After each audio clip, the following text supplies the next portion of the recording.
یہ تو ساری دنیا مانتی ہے کہ دنیا مسافر خانہ ہے. بس یہ بات کر کے بیان ختم کر رہا ہوں. ساری دنیا کو پتا ہے دنیا کیا ہے, یہ ٹریولنگ ہے ہماری, سفر کر رہے ہیں. مجھے ایک بات بتاؤ, جب بھی انسان سفر کرتا ہے تو منزل کا تعین پہلے ہوتا ہے نا, اس کو سوچ کے انسان ایک شیڈول بناتا ہے کہ آپ نے جانا ہے پشاور, پھر آپ کہیں گے یار جہاز میں جاؤں, بس میں جاؤں, ٹرین میں جاؤں. ٹرین میں جانا ہے تو راستے میں کتنا کھانا رکھنا ہے, رکھنا بھی ہے کہ نہیں رکھنا, کہاں کہاں اسٹیشن پہ گاڑی رکے گی, یہ سب چیزیں پہلے آپ کو پتہ تو ہوگا. آپ گھر سے نکل گئے, اب آپ سوراب گوٹ پہ جا کے پوچھ رہے ہیں کون سی بس جائے گی, کس بس میں بیٹھوں. اگلا پوچھے گا آپ نے جانا کہاں ہے, کہہ رہے یہ چھوڑو, بس مجھے بتاؤ کس بس میں بیٹھوں. تو وہ کہے گا بھائی اگر بس ہی کو انجوائے کرنا ہے نا, آپ نے خود بس کے جھولے ہی مقصود ہیں, تو ایئر کنڈیشن بس میں بیٹھ جاؤ آپ. تو چونکہ آپ کا مقصد ہی بس کے سفر کو انجوائے کرنا ہے, تو پھر آپ کو اس سے بحث کی کہ کوئٹہ جا رہی ہے یا پشاور والے کراچی آ رہے ہیں. ان دنوں میں جب کراچی کے حالات کیا چل رہے تھے, خراب. تو بس ہی اگر مقصود بنا لو گے تو پھر تو میرے بھائی پھر ایک الگ چیز ہے. تو گورے نے بس کو مقصود بنایا ہوا ہے, یعنی وہ کہتے ہیں کہ اس بس میں سفر کرو جس کی سیٹیں اچھی ہوں اور ایئر کنڈیشن بس ہو. جا کہاں رہی ہے آپ کی زندگی, جا کس سمت میں رہی ہے, چھوڑو یار وہ تو مر جاؤ گے, ختم ہو جائے گا سب کچھ. سمت ومت کیا ہوتا ہے. تو لہذا وہ کہتے ہیں پیسہ, جیسے سفر میں انسان کو سہولتیں چاہیے نا. ارے ٹرین میں آپ چڑھ کے بیٹھ گئے, پتہ نہیں جا کہاں رہی ہے, وہ آپ نے کہا چھوڑو جا کہاں رہی ہے. وہ آپ نے ٹکٹ چیکر پوچھ رہا ہے بھائی تجھے کہاں کا ٹکٹ لا کے دوں میں, تو نے تو ٹکٹ نہیں لیا, بتا دے میں تیرے لیے ارینج کر دیتا ہوں. تو جانا کہاں ہے, کہ چھوڑ یار جانا کہاں ہے, تو یہ بتا لسی ٹائم پہ ملے گی, چائے ٹائم پہ ملے گی, اے سی چل رہا ہے ٹرین کا. تو وہ کہے گا اس کا مقصد, تمہارا مقصد ہی سفر ہے, تم سفر ہی کو انجوائے کر رہے ہو, تو پھر جس میں بھی جاؤ جا کے بیٹھ جاؤ. یہی ہوگا کہ نہیں ہوگا. تو پھر ایسے انسان کا کوئی نہ کوئی ویژن ہوتا ہے. اس انسان کا ویژن ہے انجوائے کرنا لائف کو, سفر کو انجوائے کرنا. سمجھ میں آ رہی ہے بات. پھر یہ ویژنری لوگ نہیں ہوتے. تو انگریز کہاں سے ویژنری ہو گیا میرے بھائی, کہاں سے ویژنری ہو گیا؟ جو اسی سفر کو سب کچھ سمجھتا ہے اس کا تو کوئی ویژن ہی نہیں ہے. جن چیزوں کو وہ ویژن بنا رہے وہ ویژن بنانے کے قابل نہیں ہے. سفر کبھی بھی خود مقصود نہیں ہوتا. اگر سفر میں آپ چیزوں کو مقصود بنا لو تو آپ سے بڑا بے وقوف دنیا میں کوئی نہیں ہے. آپ ٹرین میں سے سفر کر رہے ہو کہ سیٹیں بہت اچھی ہیں, مزہ آ رہا ہے, جھولے مل رہے ہیں مجھے, تو بچے تو یہ کام کرتے ہوئے اچھے لگتے ہیں, اور کبھی زندگی میں نہ کیا ہو تو بھی اچھا لگتا ہے کہ چلو یار ایک دفعہ ٹرین کا چکر بھی لگا لیتے ہیں, کہیں بھی جا رہی ہے بیٹھ جاؤ. جیسے وہ آئے گا بھائی آئے گا, کوئی نہ کوئی تو آئے گا, سنا ہے آپ نے. ہم بچپن میں اللہ معاف فرمائے ڈرامے دیکھا کرتے تھے, اس وقت بڑے سیدھے سیدھے ڈرامے آتے تھے. تو الیکشن کے دنوں میں ایک ڈرامہ آ رہا تھا, اکثر تو لوگ کہتے ہیں نا آئے گا بھائی آئے گا, اعظم خان آئے گا, جو بھی سیاسی لیڈر ہوتا ہے ان کے نعرے لگا رہے ہوتے ہیں نا, آئے گا بھائی آئے گا, فلانا آئے گا. تو دیکھا کچھ لوگ نعرے لگا رہے ہیں آئے گا بھائی آئے گا, کوئی نہ کوئی تو آئے گا. تو ان سے پوچھا کہ یار یہ کیا؟ انہوں نے کہا یار ہماری کوئی سیاسی تنظیم نہیں ہے. دوسرا, اگر ہم جس کا نعرہ لگا رہے ہیں وہ آئے گا اور وہ نہیں آیا تو بعد میں کیا ہوگی, بے عزتی ہوگی. تو ہم نعرہ ایسا لگا رہے ہیں کہ کوئی بھی آئے تو ہم ہی جیتے گئے. ہم نے کہا تھا آئے گا بھائی آئے گا, کوئی نہ کوئی تو آئے گا. تو گورا کا لائف یہی ہے کہ جائیں گے بھائی جائیں گے, کہیں نہ کہیں تو جائیں گے. کہاں جائیں گے چھوڑو, یا کیا کرنا ہے, جائیں گے بھائی جائیں گے, کہیں نہ کہیں تو جائیں گے. جس کا کوئی ویژن نہیں ہوتا میرے بھائی, وہ سفر کو جب مقصود بناتا ہے تو جو چیزیں غیر مقصود تھیں ان کو وہ کیا بناتا ہے, مقصود. جو ضرورت تھی اس کو مقصد بنا لیتا ہے. سفر میں سیٹ آپ کی ضرورت ہے, آپ کا ہدف نہیں ہے. سفر میں پنکھا چل رہا ہو یہ آپ کی ضرورت ہے, آپ کا ہدف نہیں ہے. اخلاق سے آپ سے ایئر ہوسٹس بات کرے یہ آپ کی ضرورت ہے, یہ آپ کا ہدف نہیں ہے. اب آپ اسی کو پی آئی اے میں اس لیے سفر کر رہے ہو, نہیں پی آئی اے کی مثال نہیں بنے گی یہاں پہ. آپ اتحاد ایئر لائن میں اس لیے سفر کر رہے ہو کہ ایئر ہوسٹس کے اخلاق بہت اچھے ہیں. اب وہ دبئی جا رہی ہے بھائی, تو نے جانا کہاں ہے, تو نے لاہور جانا ہے, تو اخلاق کی وجہ سے اس میں چڑھ گیا. اس سے بہتر تھا W11 میں بیٹھ جاتا, جہاں اخلاق کے علاوہ سب کچھ ملے گا, لیکن جہاں جا رہا ہے وہاں تجھے اتار دیتی ہو. تو یہ بہت بڑی حقیقت ہے جو قرآن سمجھاتا ہے, پیغمبر سمجھاتے ہیں. دیکھو انگریز کتنی ترقی کر لے, لوگ بہت مرتے ہیں یار اتنا کچھ کر لیا, مرے گا تو نہ, جائے گا تو مٹی میں. وہ سائنٹسٹ جس نے چاند پہ قدم رکھا، نیل آرم اسٹرانگ، وہ بھی کہاں ہے آج کل؟ تو اس حقیقت سے کیوں آنکھیں چراتے ہو بھائی؟ اس دنیا کا انجام بھی مٹی، انسان ترقی جتنی بھی کر لے انجام مٹی ہے. تو یہ تو خدا پہ بہت بڑا الزام ہے کہ اتنا کچھ کر رہا ہے انسان، اس کا رزلٹ زیرو آ رہا ہے. یہ تو خدا پہ الزام ہے کہ پیدا کر کے ایسے ہی چھوڑ دیا جاؤ، مر مر کے مٹی ہو کے ختم ہو جاؤ، کوئی مقصد ہی نہیں ہے. تو اللہ کہتے ہیں یہ تو میرے اوپر الزام لگا رہے ہو تم لوگ کہ میں نے تمہیں کسی خاص ہدف کے لیے پیدا ہی نہیں کیا، بس پیدا کر کے چھوڑ دیا، لائف کو انجوائے کرو، مزے اڑاؤ، مر جاؤ، ختم. انسان میں جانوروں میں فرق ہے بھائی. جانور انسان کے لیے پیدا ہوئے ہیں، انسان کو کوئی بڑا ہدف دیا گیا ہے جو گورے کے پاس نہیں ہے. جب نہیں ہے تو وہ لائف اسٹائل، لائف گزارنی کہاں ہے، کس سمت میں چلنا ہے، یہ اس کے پاس وہ تعین کر ہی نہیں سکتا ہے.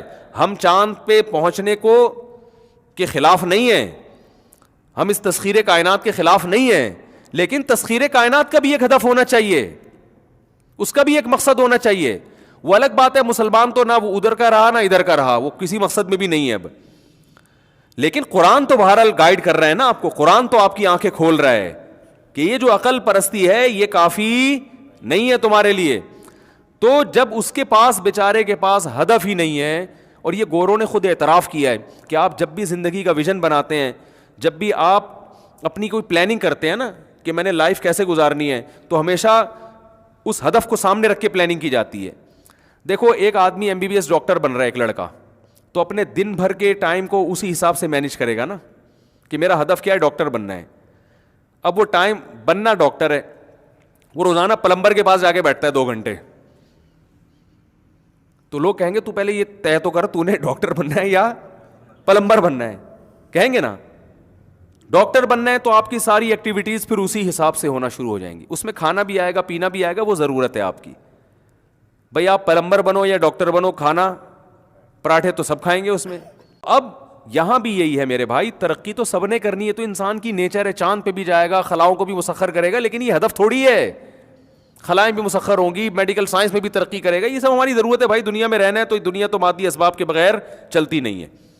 یہ تو ہے کہ جب آپ ڈاکٹر بھی بننا چاہتے ہو تو بھوک کے ٹائم پہ کھانا تو آپ کو بھی کھانا پڑے گا. یہ تو بنیادی مادی ضرورتیں ہیں، یہ ہر ایک کو پوری کرنی ہے.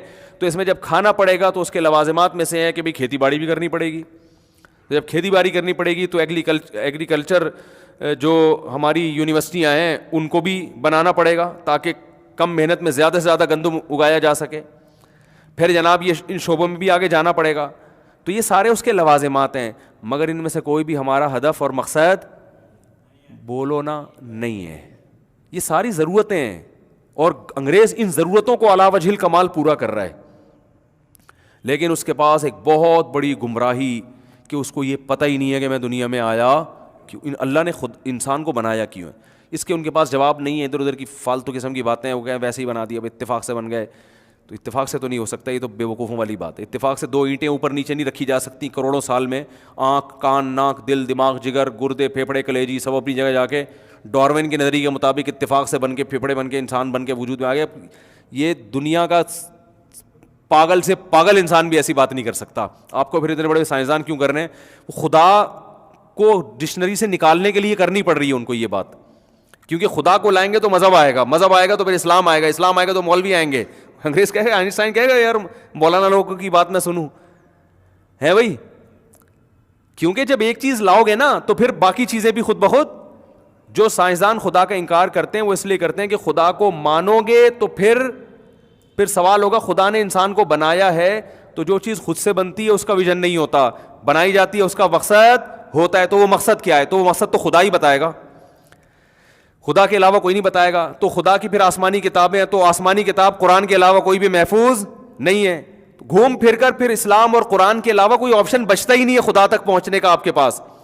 اس ساری ٹینشن سے بچنے کے لیے انہوں نے کہا خدا کو ڈکشنری سے نکالو. تو پھر اس سے بڑی مصیبت کہ یہ بن کیسے گیا؟ تو بھئی اتفاق سے بنا ہے، کروڑوں اربوں سال میں بنا ہے. ارے اربوں سال میں بنا ہوتا تو ایک جنس بنی ہوتی نا. عورت الگ بن رہی ہے، مرد الگ بن رہا ہے، دونوں کا ملاپ ہو رہا ہے، اسے بچے پیدا ہو رہے ہیں.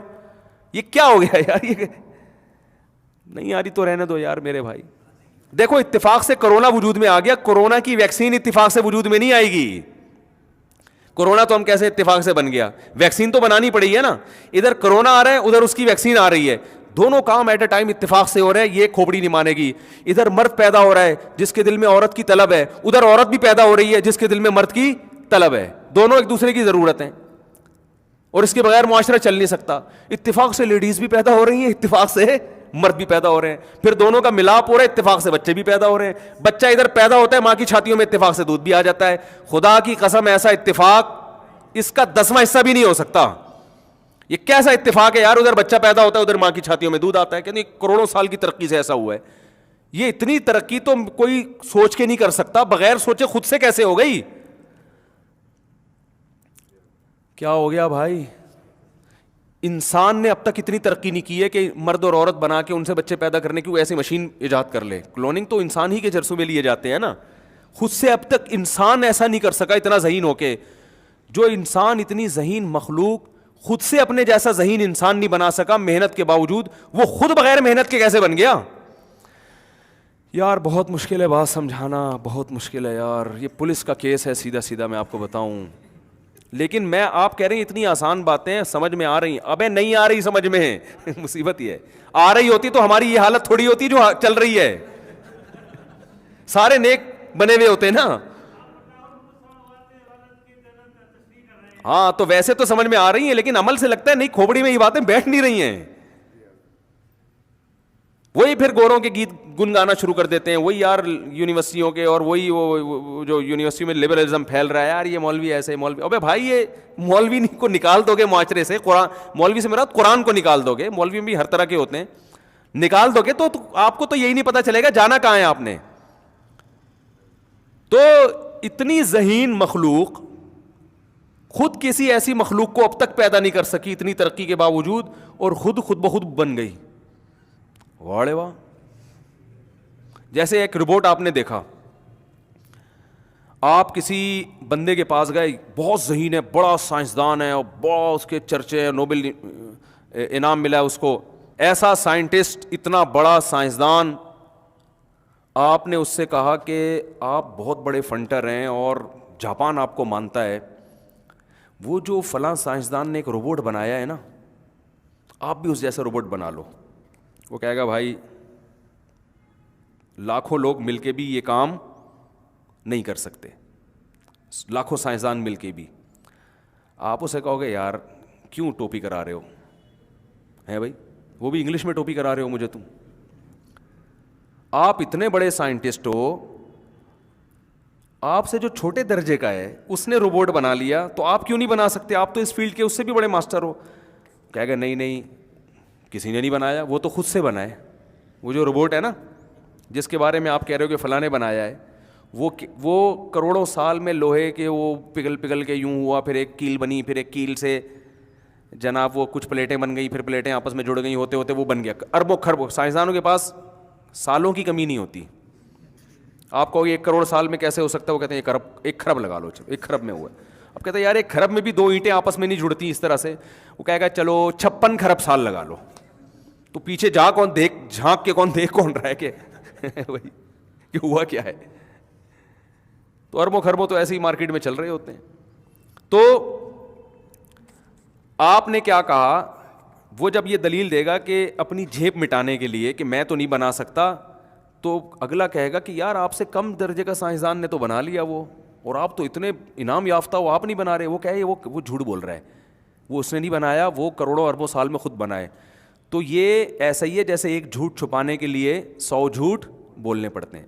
آپ اسے یہ دلیل دو گے کہ آپ جیسے ذہین فتین لوگوں سے تو اب تک نہیں بن رہا, اور وہ خود بخود بن گیا. یعنی اتنا ذہین مائنڈ موجود ہے, اتنا ذہین دماغ موجود ہے, اس سے یہ کام ہو نہیں پا رہا, اور بغیر کسی مائنڈ کے یہ چیز بن گئی جہاں سرے سے کوئی مائنڈ ہی نہیں تھا, کوئی بنانے والا ہی نہیں تھا, اور اتنا زبردست روبوٹ بن گیا. انسان روبوٹ سے زیادہ پیچیدہ مشین ہے, کروڑہ گنا زیادہ. روبوٹ کی آنکھیں ہوتی ہے, دیکھتا نہیں ہے. روبوٹ کے کان ہے جس سے خود سے سنتا نہیں ہے. روبوٹ کے دانت ہے جس سے وہ خود سے نہیں ہنستا ہے, ٹھیک ہے نا, وہ ہنسنے کی شکل بنا سکتا ہے, اندر سے نہیں ہنستا.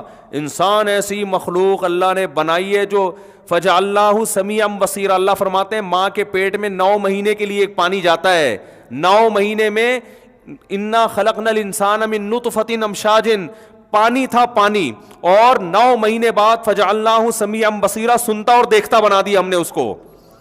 ایسے سافٹ ویئر ماں کے پیٹ میں آٹومیٹیکلی انسٹال ہو گئے ہو کروڑوں سال کی خود بخود. او بھائی نہیں ہوتا ایسے، یہ پاگل پنے والی باتیں ہیں. اس پہ کتنے ہی سائنسدانوں کے حوالے پہ لوگ لبرل لوگ نا پیش کر رہے ہوتے ہیں، وہ ڈاروین نے صفحہ نمبر کتاب کے فلاں یہ لکھا ہے اور اس پہ یہ دلیل پیش کی ہے. بھائی جان یہ دلیلیں ساری بکریوں کو کھلا دو، جس کے دماغ میں تھوڑی سی بھی کھوپڑی ہوگی وہ ان دلائل سے متاثر نہیں ہوگا. وہ کہے گا پاگلوں والی باتیں ہیں. تو خود بن گیا اور اتنا ذہین بن گیا، اتنا ذہین بن گیا کہ تو ایسی چیزیں نہیں بنا پا رہا ہے، اور خود سے تو بغیر کسی مائنڈ کے بن گیا. یعنی اتنے ذہین مائنڈ ہوتے ہوئے اس کا 10واں حصہ بھی نہیں بن پا رہا ہے، اور جو اتنا ذہین مائنڈ ہے وہ بغیر کسی مائنڈ کے خود ہی بن گیا. تو اس پہ سائنسدان مائنڈ کرتے ہیں. پھر ایسی باتوں پہ وہ کیا کرتے ہیں؟ مائنڈ کرتے ہیں. تو وہ لوگ کہتے ہیں آپ سائنسدانوں کی توہین کر رہے ہیں. آپ خدا کی توہین کر رہے ہو. جو اس کے وجود کی سب سے بڑی دلیل تھی آپ نے اسی کا انکار کر دیا. تو یاد رکھو سائنس کے ہم منکر نہیں ہیں. سائنس کی ایک ریسرچ ہوتی ہے، ایک تھیوریز ہوتی ہیں. ریسرچ کو ہم مانتے ہیں، تھیوریز اگر وہ قرآن و سنت کے خلاف ہوں گی وہ ہم نہیں مانیں گے، کیونکہ اللہ کی بات پہلے ہے. دیکھو یہ جو ڈاروین یا اس ٹائپ کی بہت سی چیزیں سائنسدانوں کے نظریات ہوتے ہیں، وہ ریسرچ سے ثابت نہیں ہوتے. کوئی سائنسدان یہ دعویٰ نہیں کرتا کہ انسان کا خود سے وجود میں آنا یہ باقاعدہ تحقیق سے ثابت ہو گیا ہے. کوئی سائنٹسٹ یہ دعویٰ نہیں کہتے اگر خدا کو نہ مانا جائے تو پھر ممکن ہے ایسے ہو گیا ہو. لیکن ہمارے ہاں جو لبرل لوگ ہیں نا وہ کہہ رہے ہیں سائنس نے یہ ثابت کر دی ہے کہ ایسے ہی ہوا ہے. یہ سائنس یہ ثابت کر ہی نہیں سکتی ہے. ایک ہوتی ہے سائنس، ایک ہوتی ہے سائنسدان. دونوں میں کیا ہوتا ہے؟ یہ بہت ٹیکنیکل فرق ہے، اس کو سمجھو. ایک ہوتی ہے میڈیکل سائنس، ایک ہوتا ہے ڈاکٹر. آپ ڈاکٹر سے پوچھو اس بیماری کا کیا علاج ہے، وہ بتا دے گا کہ یہ علاج ہے. لیکن ممکن ہے میڈیکل سائنس یہ نہیں کہتی. میڈیکل سائنس جو کہے گی نا وہ اوتھینٹک ہوگا. ڈاکٹر جو کہے گا، اگر میڈیکل سائنس اس کی تائید کر رہی ہے پھر تو ٹھیک ہے، لیکن اگر نہیں کر رہی تو اس کا مطلب ڈاکٹر کی یہ ذاتی رائے ہے. نہیں آ رہی بات سمجھ میں؟ بھائی ڈاکٹر صاحب بھی پھینکو دنیا میں ہوتے ہیں نا، بڑے بڑے پھینکو ڈاکٹر پڑے ہوئے یار. تبھی آپ ڈاکٹر سے پوچھتے ہیں ڈاکٹر صاحب میڈیکل سائنس بھی یہ کہتی ہے یا آپ کا اپنا خیال ہے؟ وہ کہے گا بھائی میرا اپنا تجربہ ہے، اپنا خیال ہے. تو ٹھیک ہے، صحیح بھی ہو سکتا ہے اور غلط بھی. میڈیکل سائنس اگر کہے گی وہ پروف کے بعد ہوگا. میڈیکل سائنس کا حصہ وہ جب بنے گی جب وہ ڈاکٹر اس کو تجربوں کے مراحل سے گزار چکے ہیں. مثال کے طور پر کرونا ہی کی مثال لے لو، یہ پلا دو، یہ والا قہوہ پلا دو، یہ پلا دو. تجربے ہیں بھائی، صحیح بھی ہو سکتے ہیں غلط بھی. بعض لوگ قہوہ پی کے مر گئے لیکن صحیح بھی ہو گئے. لیکن میڈیکل سائنس جو کہے گی وہ ویکسین ہے، جو پروو ہوگا کہ بھائی یہ اگر لگائی جائے نا کسی کے تو 95% چانس ہے کہ اب اس کو کرونا نہیں ہوگا. اس کو آپ چیلنج نہیں کر سکتے، وہ پروف وہ ثابت ہو چکا ہوگا. ہوا ہے نہیں ہوا مجھے نہیں پتا، لیکن ایک مثال دے رہا ہوں میڈیکل سائنس کا فرق اور ڈاکٹر کا فرق سمجھانے کے لیے. تو یاد رکھو ایک بات سائنس کہتی ہے، ایک بات سائنسدان. سائنس یہ نہیں کہتی کہ انسان خود سے وجود میں آیا ہے. یہ دماغ یہ سائنسدان خود مانتے ہیں کہ سائنس نہیں کہتی. بہت سے سائنسدان یہ کہتے ہیں کہ وجود میں آیا ہے، ان کی اپنی رائے ہے. کیونکہ خدا کا انکار کرنا ہے تو فرض کرنا ہے کہ کیسے آیا، تو اس کے لیے انہوں نے یہ ایک فلسفہ گڑھا ہے. تو سائنس یہ ثابت نہیں کرتی. اور ہماری یونیورسٹی کے طلبہ میں اتنا شعور نہیں ہے کہ وہ سائنس اور سائنسدان میں فرق نہیں کر پاتے. سمجھتے ہو گے نہیں سمجھتے ہو؟ تو یہاں بھی یہ بات خوب یاد رکھو کہ آپ کے پاس خدا کو مانے بغیر کوئی چارہ نہیں ہے. خدا کو مانو گے تو پھر یہ کیسے ممکن ہے بیکار پیدا کر دیا بھائی، یہ کیسے ممکن ہے؟ ایسے ہی پیدا کر دیا گورے کو نائٹ کلب میں ناچنے کے لیے، آپ کو لڑکیوں سے دوستی لگانے کے لیے، اس کو جوا کھیلنے کے لیے اور لائف کو انجوائے کرنے کے لیے پیدا کیا ہے. اللہ فرماتے ہیں ذالک ظن الذین کفروا، یہ میرے بارے میں ان لوگوں کا خیال ہے جو مجھے نہیں مانتے. ایسا نہیں ممکن ہے. تو آپ کے پاس کوئی آپشن نہیں ہے. پھر اللہ اپنا پیغام قرآن کے علاوہ کہیں بھی نہیں دیتا ہے. تو ہمیں بتاؤ کہاں ہے، ہم اس کو پرکھتے ہیں. تو قرآن کے پیرالل کوئی کتاب ہی نہیں چھوڑی اللہ نے، ایک قرآن ہی کا دعویٰ ہے اور وہ اس دعوے میں سچا بھی اترتا ہے. اگر وہ آپ اس کو نکال دو گے تو پھر اللہ اور بندوں کا کوئی لنک ہے ہی نہیں. یہ بھی ایک بہت بڑا سوال ہے. اتنی ذہین مخلوق پیدا کر دی مگر اللہ نے رابطہ نہیں رکھا اس سے. ہے بھائی، اللہ کا اس سے کوئی رابطہ سرے سے ہے ہی نہیں. تو اللہ کا رابطہ ہوا انسانوں سے تورات کے ذریعے، انجیل کے ذریعے، لیکن وہ تحریف ہو گئی ان میں، کیونکہ اللہ چاہتے تھے آخری کتاب میری ایک ہی کتاب ہو. تو اسی کو اللہ نے محفوظ رکھا ہے. تو اب آپ کے پاس اللہ تک پہنچنے کے لیے قرآن کے علاوہ کوئی آپشن نہیں ہے. اور جب قرآن کے علاوہ کوئی آپشن نہیں ہے تو قرآن ہی آپ کو بتا سکتا ہے کہ آپ کو کیوں بنایا گیا, آپ کا دنیا میں آنے کا اصل مقصد کیا ہے, یہ مسافر خانہ ہے, اس کی منزل کیا ہے آپ کی. قرآن کے علاوہ آپ کو کوئی گائیڈ نہیں کر سکتا. اور جب قرآن وہ منزل بتائے گا تو آپ نے اپنے لائف کا جو شیڈول بنانا ہے کہ سفر کیسے کرنا ہے, کیا کھانا ہے, کتنے پراٹھے کھانے ہیں, کتنے کہاں کہاں ناغا کرنا ہے, کب کھانا ہے کب نہیں کھانا, کیا کھانا ہے کیا نہیں کھانا, کتے بلی کھا سکتا ہوں کہ نہیں کھا سکتا. گورا یہ دیکھتا ہے پروٹین ہے کہ نہیں ہے, کیونکہ اس نے سفر کو مقصود بنا لیا. تو وہ کہتے ہیں کوئی بھی چیز جس میں پروٹین ہے کھا سکتے ہو اگر آپ کو گھن نہیں آ رہی. چائنا والے کہتے ہیں گھن وین کیا ہوتا ہے, یہ گھن وین بھی خود نکال لیا, 2-3 دفعہ کھاؤ گھن آنا ختم ہو جائے گی. تو انہوں نے, انگریز کم از کم اہل کتاب ہیں تو کتے بلی نہیں کھاتے. چائنا والوں نے کہا تم بے وقوف ہو یار, جب حلال و حرام کا کانسیپٹ ہی نہیں ہے تو پھر کتے بھی کھاؤ, کیا خیال ہے. تو وہ انگریزوں کا مذاق اڑاتے ہیں چائنا والے. ہم انگریزوں کا مذاق اڑاتے ہیں, یہ سور بھی کھا لیتے ہیں, مردار بھی کھا لیتے ہیں, وہ چھی کتنے گندے ہیں. تو انگریز چائنا والوں کا مذاق اڑاتا ہے, تم کتے بلی بھی کھا جاتے ہو. لیکن چائنا والے ہم دونوں کا مذاق اڑاتے ہیں کہ یار جب مقصد خوراک ہے تو اگر کتے میں پروٹین ہے تو گائے کو کاٹنا اور کتے کا کاٹنا کیا ہے, برابر ہے. گائے کو کاٹ کے کھا جاؤ یا کتے کو کاٹ, نہ تو گائے کے کوئی جرائم ہے جن کی وجہ سے گائے کو کاٹ کے کھایا جاتا ہے, نہ کتے کا کوئی جرم ہے. تو یہ تو انسانی خوراک ہے, تو پھر کتے اور گائے میں کوئی فرق بولو نا نہیں ہے. ایک صاحب نے مجھ سے پوچھا نا حاملہ گائے کی قربانی, میں نے کہا جائز ہے. اس نے کہا اس معصوم گائے کے بچے کا کیا قصور ہے. میں نے کہا اس کی ماں نے کون سے کوئی بھاگ کے شادی کی ہے جو اس کو کاٹ کے کھا رہے ہو, یہ بھی تو بے گناہ ہے. تو جس گائے کو کاٹنا جائز ہے اس کے بچے کو بھی کاٹ کے کھا سکتے ہو آپ. وہ معصوم تو دونوں ہی معصوم ہے بھائی, سمجھ میں آ رہی ہے بات. وہ لوگ کہتے نہیں معصوم بچہ ہے, ہائے ہائے بیچارہ. ہاں یہ نہ کرو کہ گائے کا بچہ کاٹ لو اور پھر گائے کو نہ کاٹو, یہ پھر گائے کو تکلیف ہوتی ہے. تو معصوم جانور کو بلا وجہ ایسی تکلیف دینا جس میں اذیت بہت ہو اور آپ کا فائدہ بہت کم ہے, آپ کو تھوڑا سا گوشت مل جائے گا لیکن اس بیچاری بھینس کی, تبھی علماء نے منع کیا, اس کو ناجائز قرار دیا ہے کہ جس گائے یا بھینس کا چھوٹا بچہ ہو نا, تو علماء نے اس کی اجازت نہیں دی ہے کہ آپ اس کے بچے کو ماں سے جدا کر دیں بیچنے میں بھی, کیونکہ بہت زیادہ تکلیف ہوتی ہے جانور کو اس میں, اور اس میں آپ کا کوئی بڑا فائدہ بھی نہیں ہے. تو اس لیے دونوں کو کاٹو یا دونوں کو چھوڑ دو. سمجھ رہے ہیں کہ نہیں سمجھ رہے ہیں. خیر, تو چائنا والے ان کا مذاق اڑا رہے ہیں, ان کا مذاق اڑا رہے ہیں. قرآن فیصلہ کرے گا بھائی. اچھا, ہندو تینوں کا مذاق اڑاتے ہیں. ہندو کہتے ہیں اس جانور نے کچھ ظلم کیا نہیں ہے تو کاٹ کے کیوں کھا رہے ہو, جتنا تمہیں زندہ رہنے کا حق ہے انہیں بھی اتنا زندہ رہنے کا حق ہے, لہٰذا سبزیاں کھاؤ. وہ یہی کہتے ہیں ویجیٹیرین بنو, ان کی اپنی دلیل ہے. قرآن فیصلہ کرتا ہے. قرآن کہتے ہیں نہ تو ساری چیزیں کھانے کی ہیں, کتے بلی بھی کھا جاؤ, صرف پروٹین ہی دنیا میں نہیں ہوتے, یہ دیکھو کھانے کی, انسانوں کے کھانے کی چیز بھی ہے کہ نہیں ہے. حلال چیزیں پاکیزہ, جن جانوروں کا گوشت پاک ہے وہ تو اللہ ہی جانتا ہے نا پاکیزہ جانور کون سے ہوتے ہیں. اور اتنے نیک بننے کی بھی ضرورت نہیں ہے کہ جانور کھانا ہی نہیں ہے, یہ تو تمہارے لیے اللہ نے پیدا کیے ہیں, یہ تو مسخر کیے اللہ نے تمہارے لیے.